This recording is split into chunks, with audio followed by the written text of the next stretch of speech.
Estamos ao vivo. Boa noite.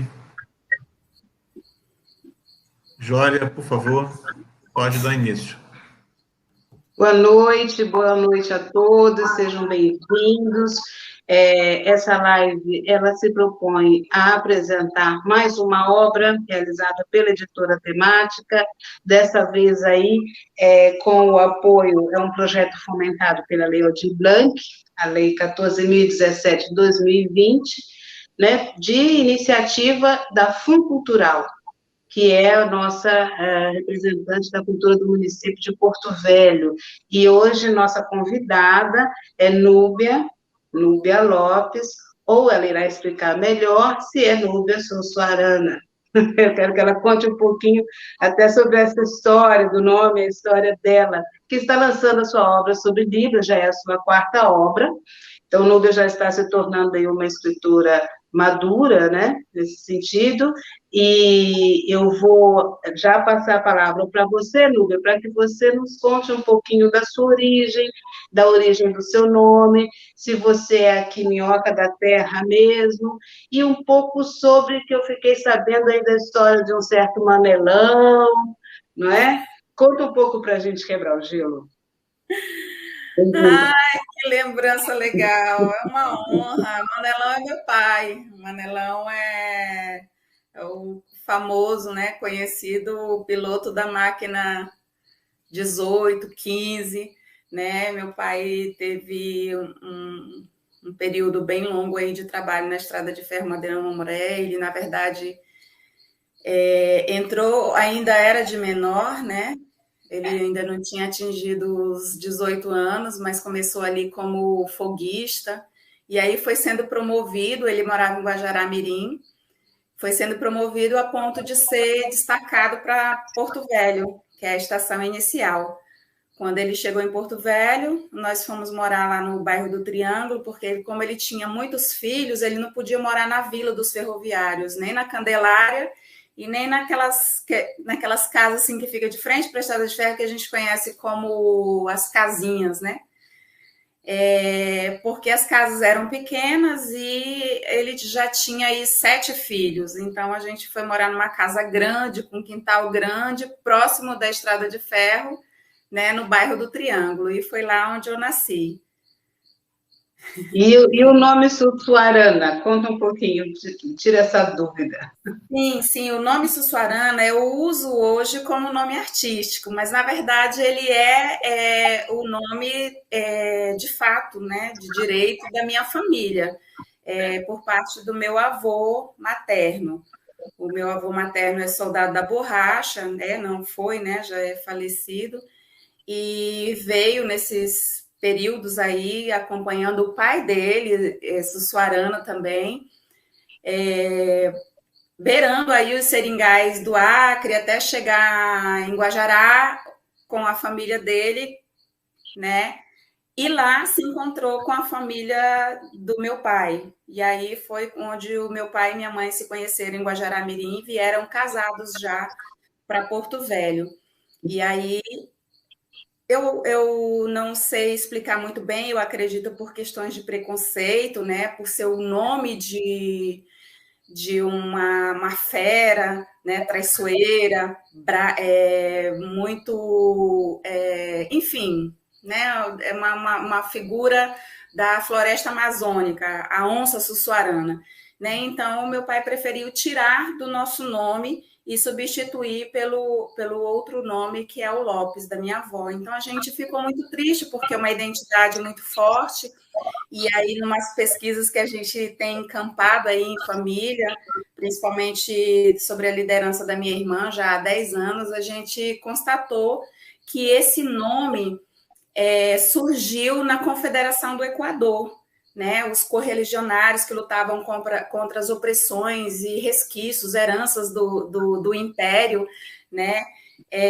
Decidiram adicionar os seus nomes próprios, né? Nomes de elementos da Amazônia.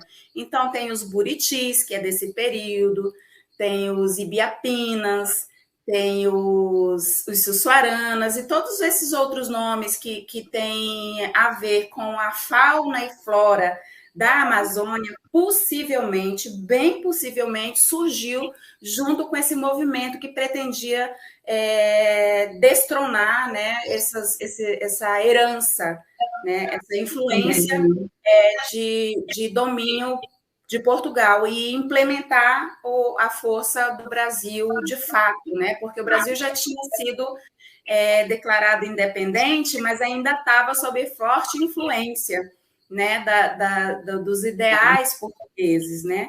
E aí surge nesse momento aí momento heróico, né? Então eu achei muito lindo, então eu quero resgatar esse nome. Nós estamos então, essa característica aí, perdão se eu te interromper, essa característica de resgatar uma identidade, de trazer à luz, né, essas vozes que às vezes ficaram silenciadas, ela já vem com você na sua trajetória e que vale agora, né, desencadear também essas obras, né, que vai chegar nesse final com as obras que dão vozes, né, que dá voz a quem não tem voz, seria mais ou menos isso? Como é que foi esse teu contato vindo lá com a história de Guajará até chegar na comunidade surda? Então, só para finalizar a questão do nome, então eu decidi, né, junto com a minha família, dos meus irmãos, porque só nós que não ficamos com esse nome Sussuarana, no sobrenome, nas identidades, né, nos documentos. Então, eu decidi resgatar, porque isso não diz respeito a mim, né, sozinha, diz respeito a toda uma história. O meu tataravô estava lutando lá na Confederação do Equador, ele não escolheu aleatoriamente o sobrenome, teve todo um ideal, quantas reuniões eles não fizeram, quantos embates, né, eles não tiveram até tomar essa conclusão, defender o que é do Brasil, defender os ideais do Brasil. Então eu quero resgatar, por isso eu solicitei aí do editor-chefe para colocar como nome artístico já na obra, mas a gente já está em processo, né, legal para, de fato, adicionar o meu nome em breve e eu serei oficialmente de sangue e de direito Núbia Lopes Soares Sussuarana. A minha irmã já conseguiu, né, o juiz analisou todo a trajetória histórica que a gente apresentou, e aí ela já assina Sussuarana, e eu em breve assinarei também, falta pouco. Sobre a minha entrada na comunidade surda,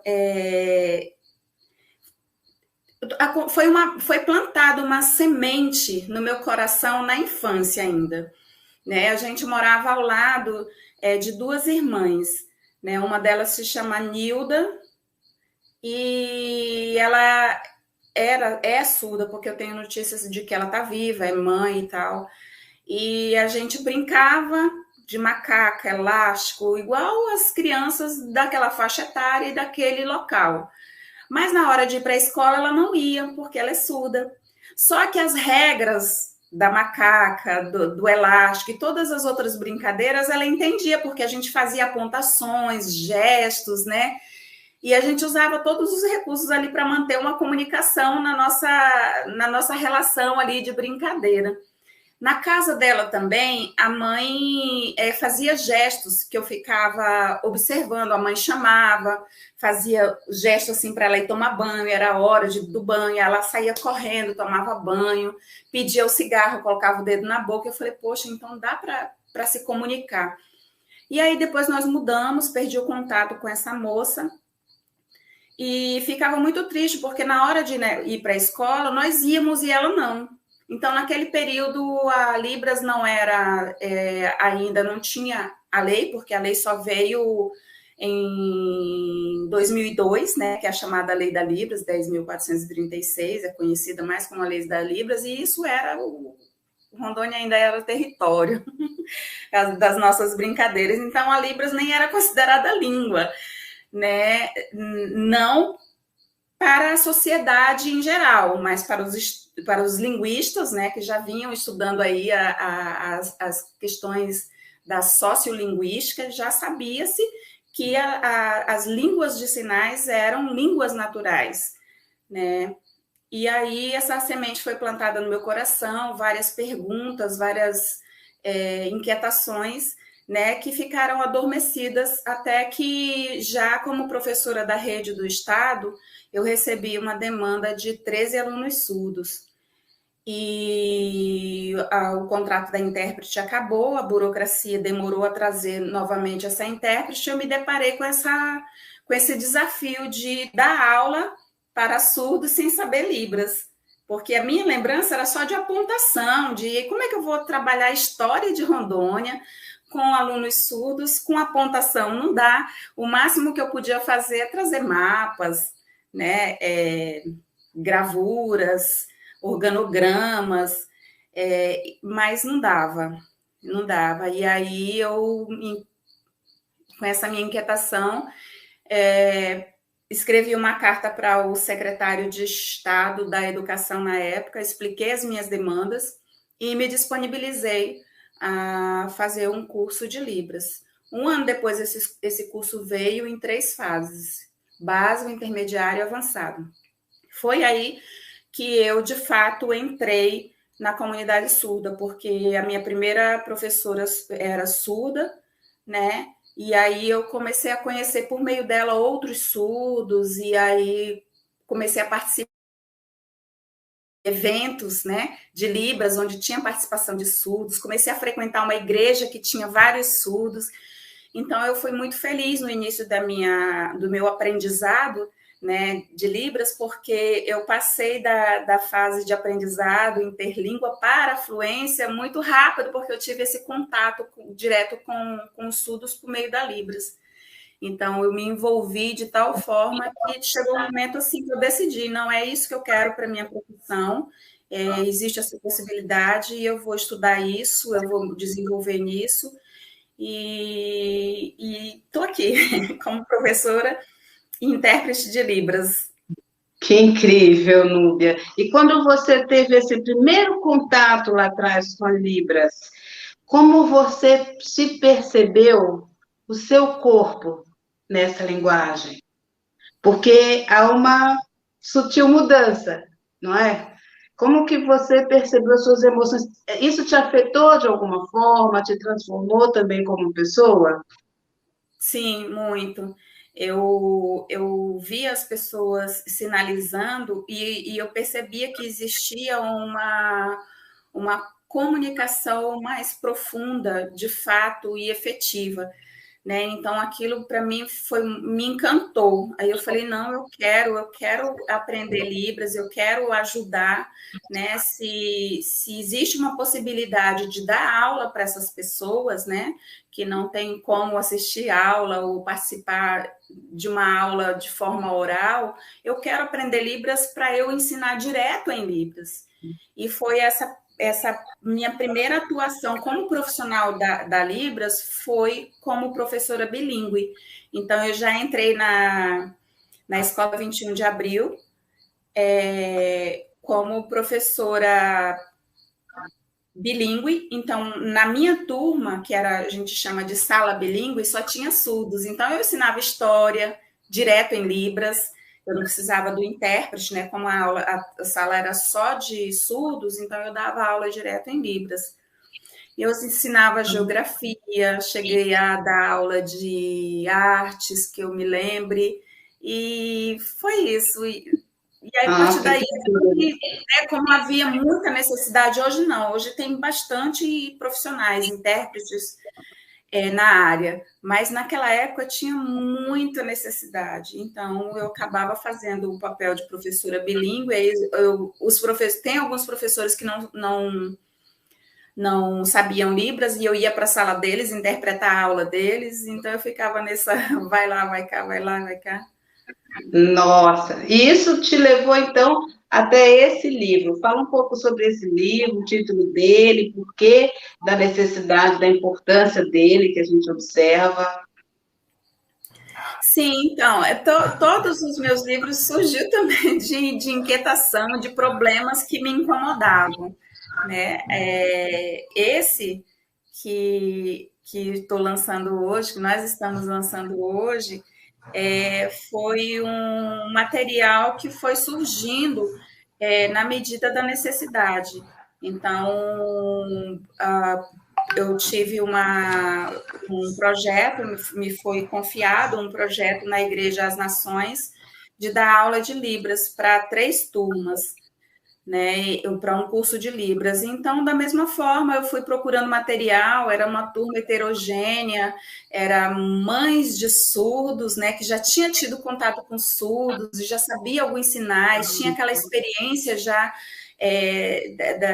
das peculiaridades na comunicação do surdo, sabia da cultura surda, e tinha gente que nunca tinha tido contato com Libras. Eu falei, não, então eu preciso de algo novo, né? Algo que contemple uma turma heterogênea, e tudo que eu buscava, que já tinha pronto, não contemplava, não atendia.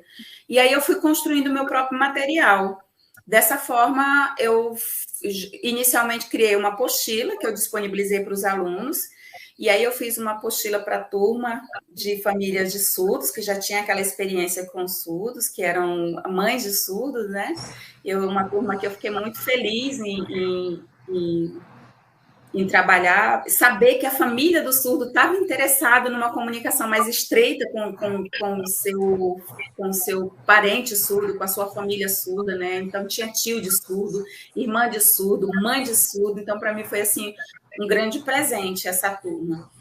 Aí tinha a turma de jovens, né, que estavam ali eufóricos, muito ansiosos para aprender Libras com todo gás. Aí eu criei uma outra apostila, e a apostila das crianças.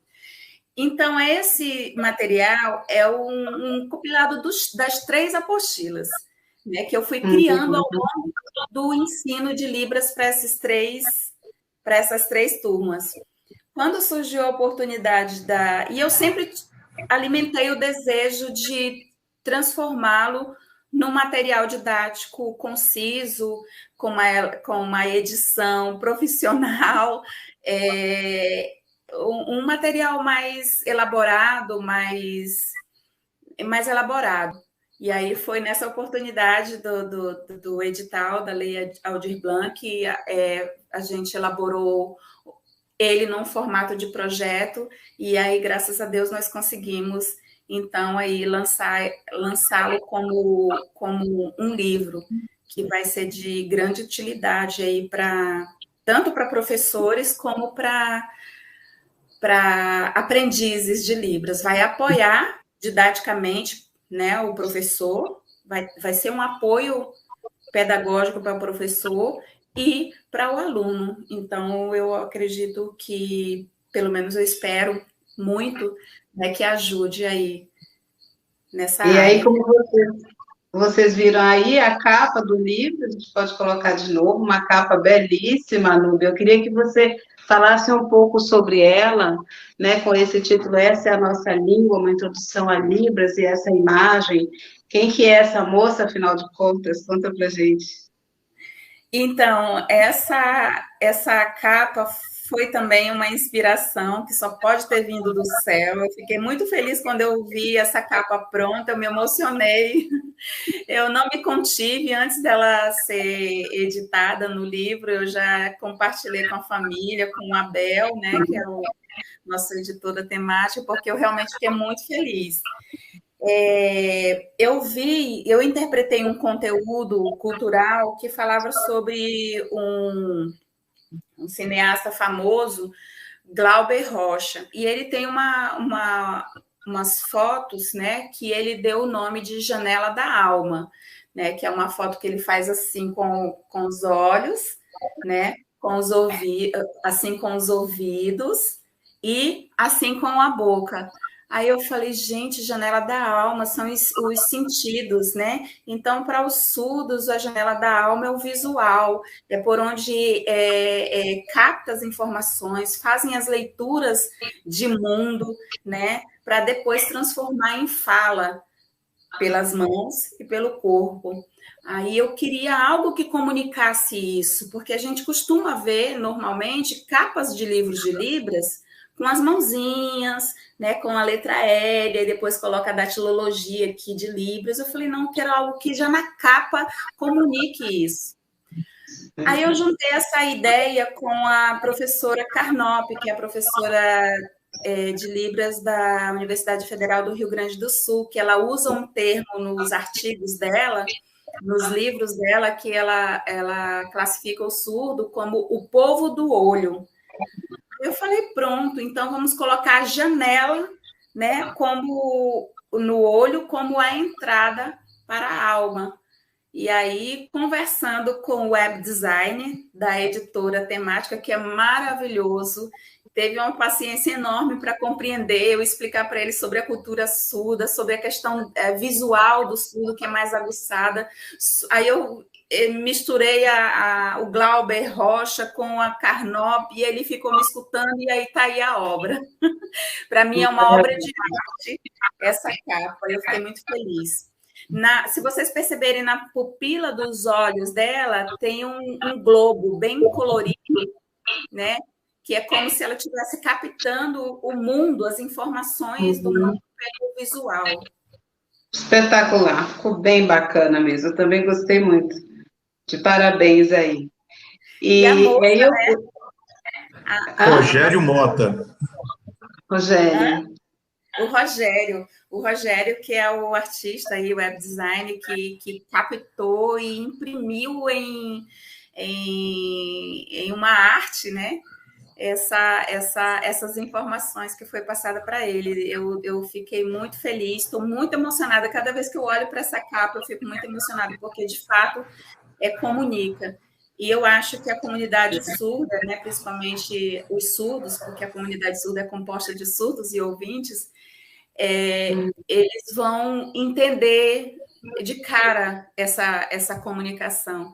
E eu sou muito grata ao Rogério, que teve toda essa paciência e e saiu essa obra maravilhosa. Muito bem, então, tá de parabéns você, Núbia, também, por essa iniciativa. Nós aqui ganhamos um presente.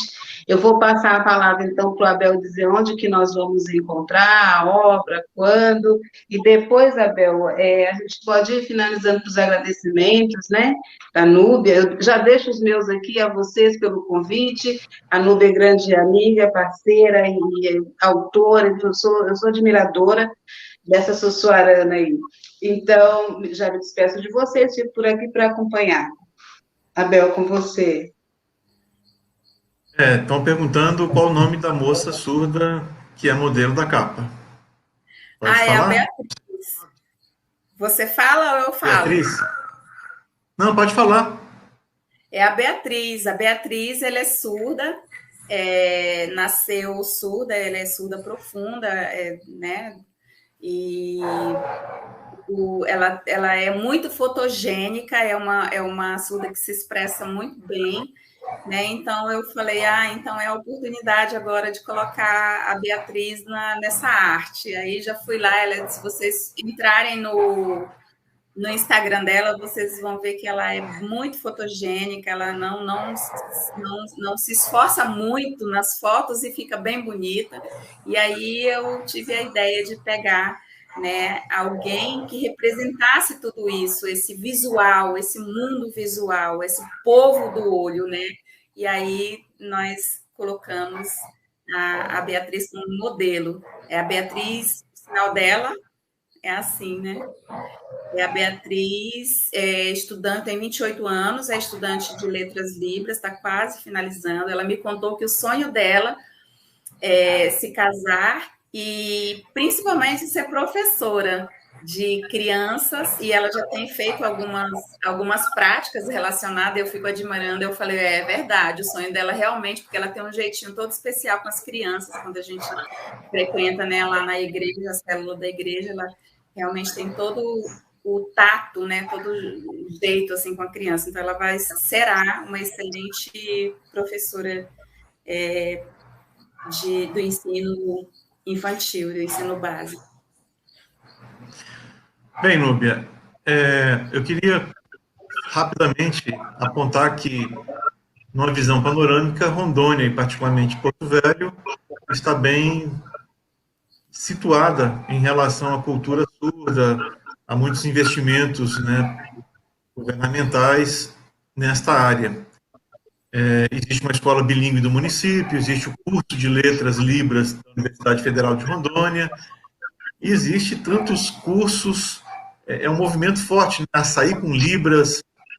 Eu queria que você falasse um pouco disso, porque me parece que Porto Velho está um pouco fora da curva, né? Tem 2 bibliotecas públicas, 3 centros de arte, uma escola bilíngue. Então, isso não se vê por aí. Sim, sim, é bom destacar, né? Porque foi com muita luta que nós conseguimos, e eu me coloco, porque no momento da fundação da escola bilíngue eu estava presente. A escola bilíngue para surdos de Porto Velho é a única escola bilíngue da região norte. Eu fui abençoada, fui uma das 4 primeiras professoras a entrar, juntamente com Vanusa, Cleidiane, Aldelina e eu. As outras 3 continuam lá e eu alcei outros voos, né? Mas tanto a Escola 21 de Abril quanto a Escola Bilíngue mora no meu coração. Foram os meus laboratórios, foi lugar onde eu aprendi mais do que ensinei. Eu entrei como professora e aprendi muito, muito. Tanto é que quando foi lançado o Sinais para Conhecer Rondônia, o livro anterior a esse, o meu terceiro livro, o primeiro lugar que eu foi para a escola bilíngue, dar esse retorno a eles. Então, foi lá na escola bilíngue, se vocês forem marcar, na biblioteca foi entregue na mão da diretora, né, da Cirleia, que me recebeu assim, com o coração aberto. Eu sou muito grata àqueles profissionais, aqueles alunos, aquele ambiente. Então, de fato, Porto Velho está um passo largo à frente. Quero destacar que essa escola foi inaugurada pelo secretário da época, né, que hoje é nosso governador, o coronel Marcos Rocha, e ele hoje coloca nas suas coletivas uma intérprete de Libras. Então, ele, com a vivência que ele teve naquela luta, né, ele aceitou aquela luta, aceitou o desafio de fundar a escola bilíngue, ele também foi impactado pelas demandas, as mazelas, as histórias, né, da comunidade surda.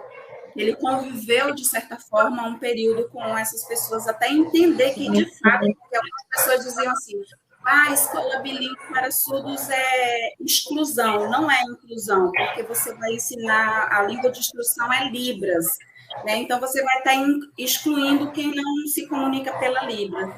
Mas a escola bilíngue, ela é aberta para quem quiser, né? Qualquer pessoa que queira matricular seu filho na escola bilíngue, está aberta. Eles não podem, a Cileia, se estiver presente, pode confirmar, eles não podem negar, mas é uma escola que tem como língua principal, né, vive numa atmosfera linguística da Libras de aprendizado para contemplar os surdos.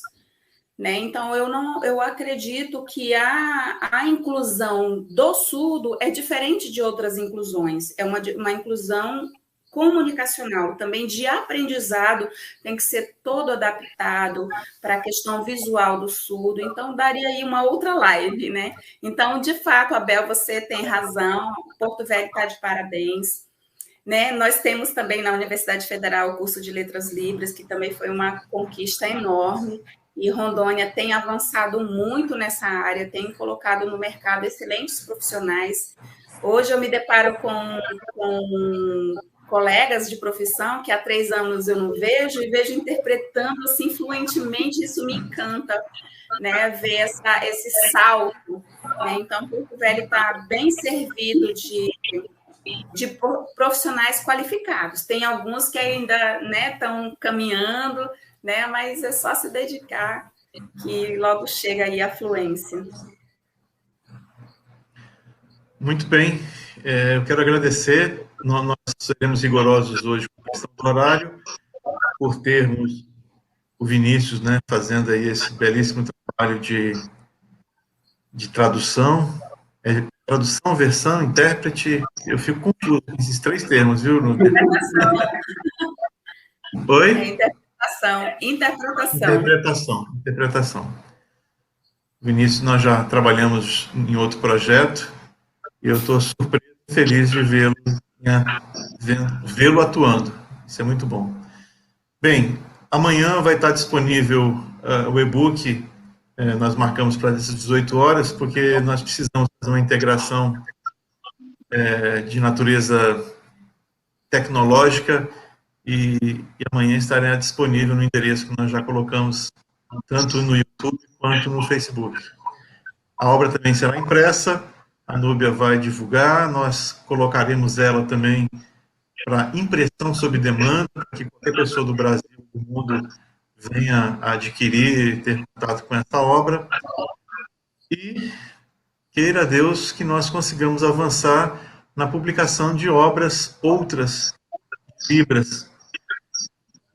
É um prazer, é um desafio e é uma honra estar colaborando para que pessoas surdas tenham acesso a mais espaço para suas vidas, né? Espaços de cultura, de educação, enfim, vai se abrir horizontes e essas pessoas poderão se desenvolver.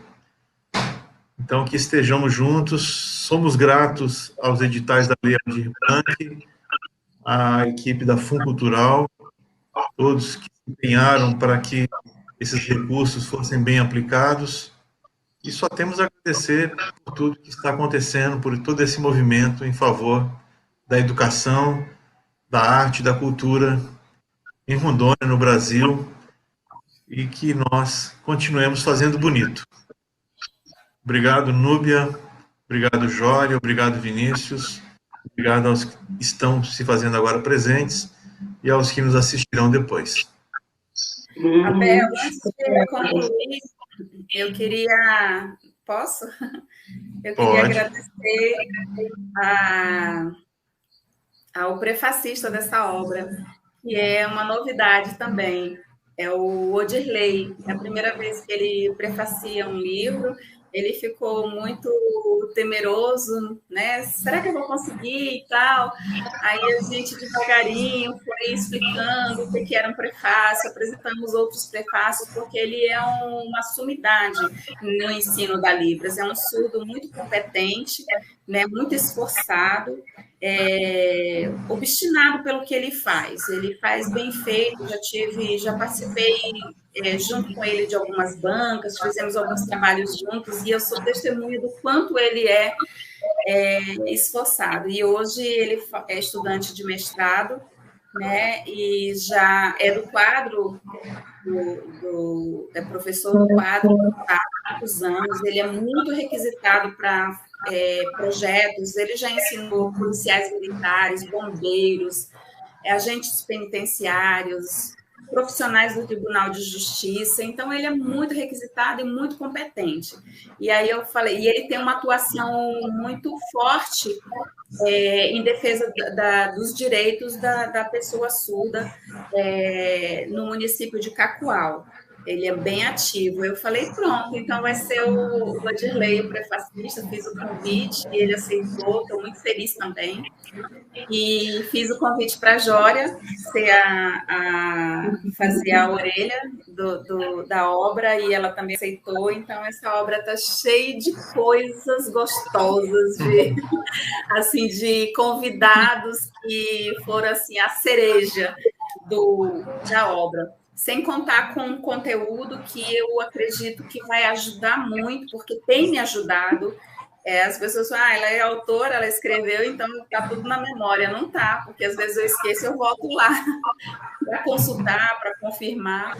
Então, assim como tem me ajudado, eu espero de coração, porque foi para Rondônia, né? E tudo que eu faço, tudo que eu escrevo, eu penso em Rondônia, porque a gente compra muito, consome muito material de outros estados, de outros autores. Não que isso não seja bom, pelo contrário, é muito bom. Mas nós também temos muitos intelectuais, nós também temos muitos pesquisadores competentes, nós temos conteúdos diversos para serem trabalhados, desvendados, né? Então, por que não a gente não prestigiar, valorizar escritores, pesquisadores de Rondônia, né? Então, Núbia, estão reclamando aqui que nós não citamos as pessoas que estão participando e mandaram recado. A Lene Reis, João Gabriel, o Dalvan Calipseiro. O que mais? Temos aqui a presença também. Eu não sei, não tem vinheta, eu não sei quem é esse rapaz. Alisson Chaves. Gente, olha, tá a turma do ciclismo, tá a turma do vôlei, tá a turma do meu trabalho, tem aluno meu aí, então vamos agradecer. Tem alguma pergunta deles? Eles querem alguma participação? Não, eles estão só felizes por tudo que você já produziu, está produzindo. A Lene disse que o Vinícius está arrasando na interpretação, parabéns. É isso. Estão vibrando com você, estão... Outro agradecimento que eu não posso esquecer de forma nenhuma, né? Na verdade, são dois. Na verdade, são vários, assim, mas assim, eu vou resumir nesses dois. Que é a Igreja às Nações, na pessoa do pastor Fábio, que me incumbiu de executar esse projeto, né? Me confiou executar esse projeto, e foi para mim um aprendizado enorme, foi um grande presente. Eu não recebi do pastor um trabalho, um projeto para ser executado como um trabalho. Para mim foi um grande presente, foi um grande desafio que mexeu muito comigo, tanto é que teve frutos, né? Tá aí o fruto. Pastor Fábio, muito obrigado, porque o senhor me recebeu sem saber direito quem eu era e acreditou em mim. E eu fiquei até assim, poxa, não vai nem perguntar, nem pedir o meu currículo, né? E eu estou muito feliz por ter confiado em mim aqueles projetos, e que desses projetos deram, né, frutos importantes, inclusive dentro de mim, porque eu fui transformada. Eu tive vivências com família de surdo naquele ensino da Libras, porque quando a gente vai ensinar Libras, a gente pensa que é uma coisa bem formal, de uma via só, eu ensino o que eu sei e quem está ali na minha frente aprende. Na verdade, não é. É sempre algo muito maior, né? Quando você fala da Libras, você fala da cultura surda, você vai falar da identidade surda, das dificuldades que os surdos passam, né, no dia a dia, né, na sua trajetória da vida escolar, né, dentro da sociedade. Então, isso tudo é muito engrandecedor, isso tudo transcende um ensino simples de língua, né? Como a gente aprende o inglês, por exemplo. Né? Então, você cresce. Quando você aprende Libras, você não aprende para você, para colocar no teu currículo e ficar bonito no teu currículo e pontuar em concursos e tal. Pode até ser. Mas quando você aprende Libras, você aprende para servir. Você aprende para ser uma acessibilidade viva, uma acessibilidade humana. Né? Porque quando se fala em acessibilidade, a gente pensa um corrimão, uma prancha, uma cadeira de roda, uma moleta, né? E, na verdade, a Libras ela é uma acessibilidade humana. O intérprete é um elemento de acessibilidade. Então, quando você aprende a Libras, eu sempre digo isso para os meus alunos, você aprende, não é para você, é para servir, é para ajudar. Né? Então, só pensando assim que a gente vai conseguir ser inserido, né, e nessa comunidade surda e, de fato, ajudar no que o surdo precisa. Né? Há uma mudança de atitude. Né? As barreiras atitudinais precisam ser quebradas para que você faça valer o aprendizado da Libras.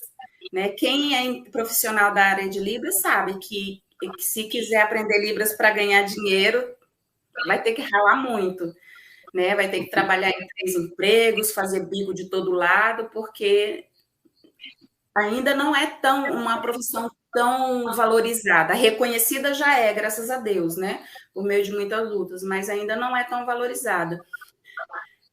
Então, de fato para isso, para ajudar, para ser esse instrumento, esse conduto de inclusão. É isso. Mas eu queria falar mais uma coisa. Nossa, até eu quero falar do Açaí com Libras, gente. Eu deixei para o final. O Açaí com Libras, eu posso? O Açaí com Pode. Libras é do meu coração, que é o projeto do meu coração, que eu me identifico muito. Todas as ações do Açaí com Libras é pensando na promoção do surdo, na pessoa surda. Tudo que a gente faz é para empoderar, para colocar o surdo num patamar de protagonismo da sua própria vida. Então, nossas ações básicas são difundir a Libras, porque a gente acredita que ter intérprete é legal, mas não é legal se nós tivermos uma sociedade bilíngue, onde você vai, senta no banquinho da praça e está do lado, bate um papo assim em Libras, direto, não é legal? Você vai lá com o teu psicólogo, né, quer contar uma coisa que te incomoda muito, que te... né, é muito íntima. Aí, poxa, um intérprete, né? É legal se tiver, mas se o psicólogo te atender direto na Libras, não seria melhor? Então, nossas ações basicamente são de difundir a Libras, com o objetivo de tornar a pessoa surda de fato protagonista da sua própria vida, tornar uma sociedade mais justa, com mais equidade, que em todos os espaços, seja dentro de uma igreja, seja dentro da escola, no banquinho da praça, esse surdo se sinta à vontade para se comunicar.